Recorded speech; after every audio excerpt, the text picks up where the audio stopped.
35,000 మంది మేము ఉన్నాం కానీ ఏదైనా మార్చగలిగే శక్తి మీ లోపల ఉంటుంది. మార్చుర్రి.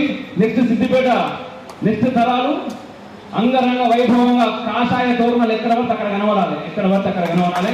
ఆ రోజు అది త్వరలో రావాలని మనస్ఫూర్తిగా నేను కోరుకుంటున్నా. మరొకసారి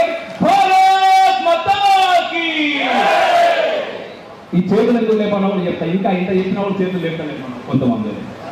ఏమైతున్నదంటే మన హనుమాన్ ర్యాలీ అయింది. హనుమాన్ ర్యాలీ అయిందా? మన దేశంలో చాలా ర్యాలీలు, హనుమాన్ జయంతికి ర్యాలీలు చేస్తూ ఉంటాం. మనం ఛత్రపతి శివాజీ మహారాజ్ జయంతి కూడా ర్యాలీలు చేస్తూ ఉంటాం.